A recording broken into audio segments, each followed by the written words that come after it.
Now we are going to discuss about Felicynophyta. First, let us understand that how Felicynophyta is classified.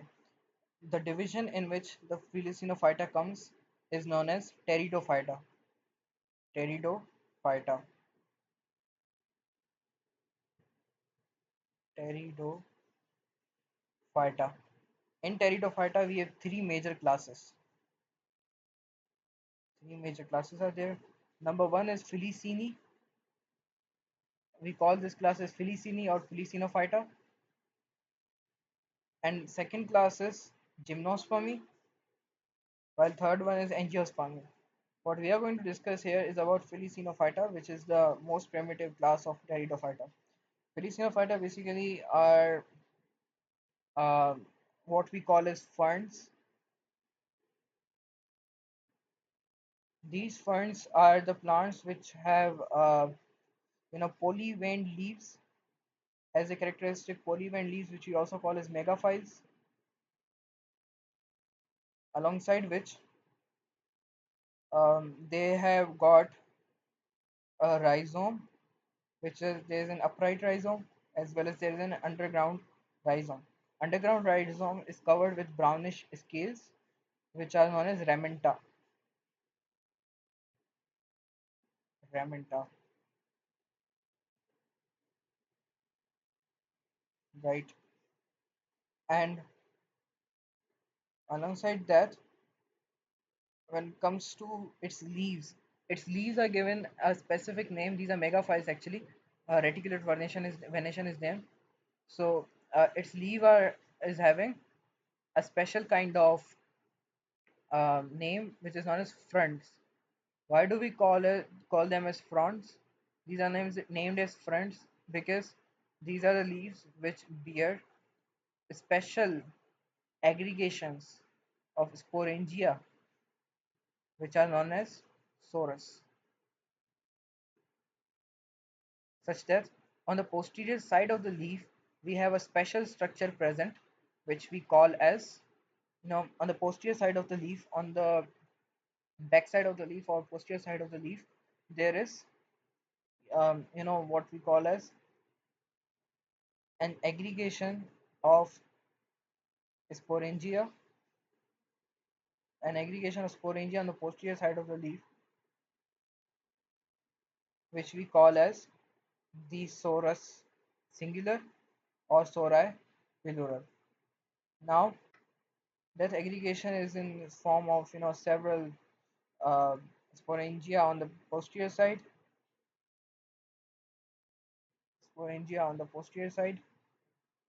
right? So, in that sense, these sorus bearing leaves in the ferns are known as fronts. Fronts are basically defined as those leaves which those megaphytes which bear sorus, and sorus are those aggregation of sporangia which are found on the posterior side of fronts. So in that sense, this is how we define them. And apart from that, when it comes to their general characteristics, these are plants which are generally found in wet areas. They do not like dry areas, dry terrestrial, and they like wet, shady regions where because they need water for the sperm to be able to swim towards the archegonium. So for that they need water, so they live in wet areas mostly.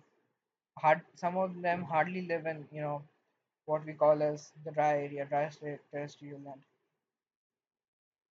All right, and apart from that,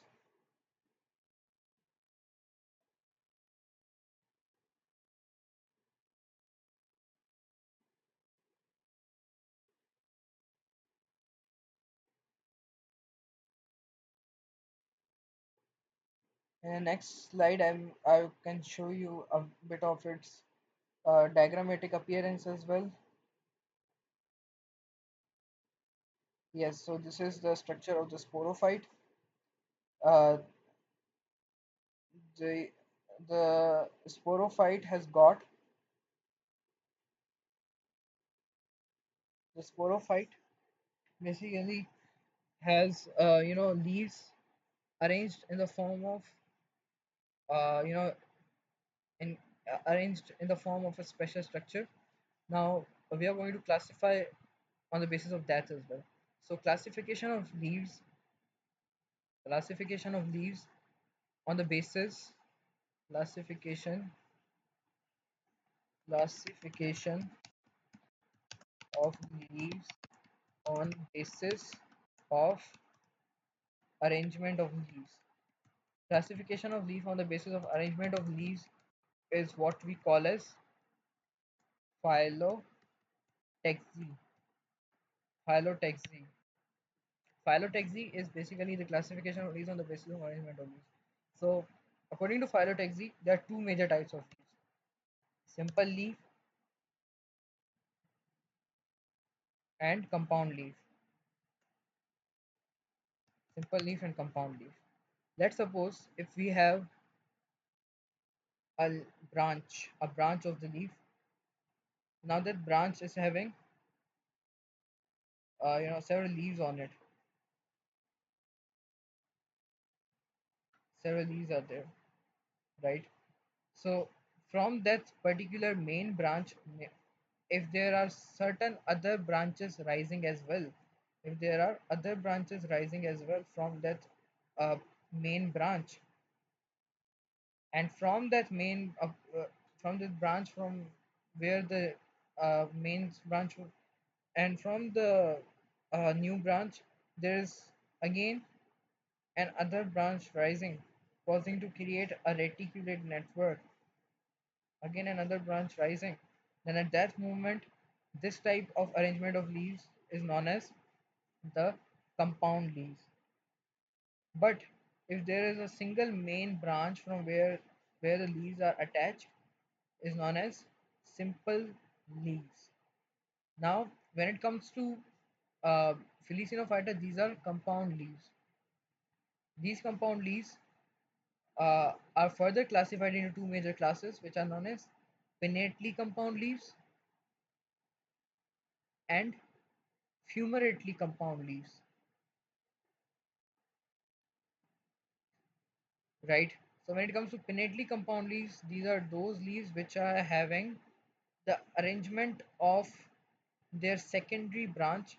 By the way, this is a main stem, and after the main stem, if there's an other stem or branch arising from the main stem, then that secondary branch would be considered as rachis.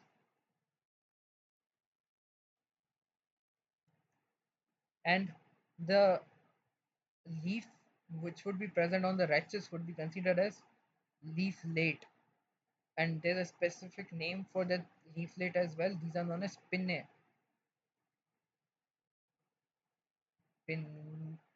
or pinne, whatever the pronunciation is. Now, if there's pinne are the leaflet of first order. If there are leaflets of second order as well, then leaflets of second order would be considered as pinnule, right? So these are some points. Apart from which, when it comes to ratchets, if we talk about further classification of compound leaves, the compound leaves are further classified into pinnately compound leaves and fumarately compound leaves. If we talk about pinnately compound leaves, those compound leaves which are found equally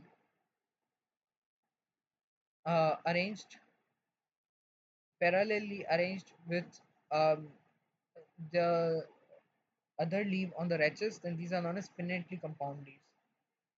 Let's suppose this is the compound leaf. Now, the right side of the leaf is is parallel to the left side, or if we call them, there's a complete symmetry of the parallels of the right side with the left side, due to which these are equally arranged, which is known as pinnating compound leaves.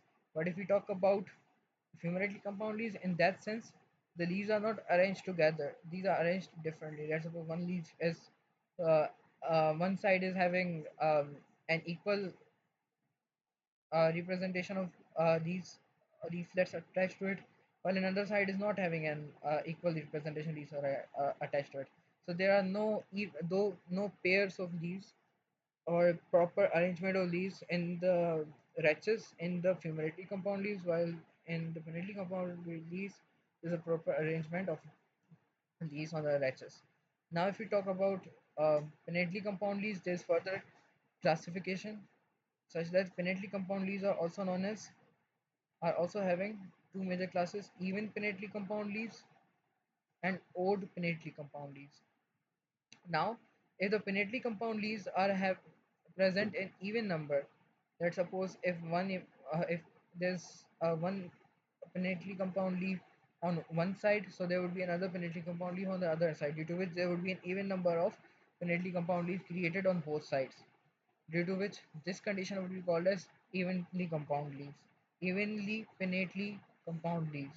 But if we talk about odd pinnately compound leaves, in odd pinnately compound leaves, we'll have an unequal number of leaflets present on both sides, such that there would be one leaflet over here, one leaflet over here, one leaflet over here, and at the end of the rachis there would be an other leaflet which would not be having its pair on the other hand side, due to which it would be considered as an odd arrangement, an odd number of leaves present in the pinnately compound leaves, due to which it would be considered as odd pinnately compound leaves. Now, when it comes to Felicynophyta, they exhibit even pinnately compound leaves structure. They have even pinnately compound leaves. As you may see in the diagram as well, they have even pinnately compound leaves. Alongside that, if we talk about their young young sporophyta, young young sporophyte is basically also known as fiddlehead. Young sporophyte is basically also known as fiddlehead because at the early stage of Felicynophyta, they exhibit a special type of vernation, which is known as cercinate vernation, in which they coil themselves up, and this condition is known as cercinate vernation. It is an exclusive characteristic of the Felicynophyta. Cercinate vernation is there. Apart from which, when it comes to the other part,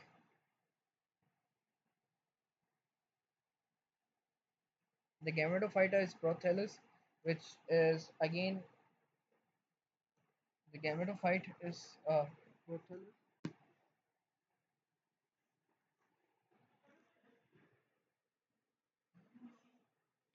Gametophyte is prothallus, which is basically a heart-shaped structure form. In the next video, we are going to discuss about life cycle. Thank you.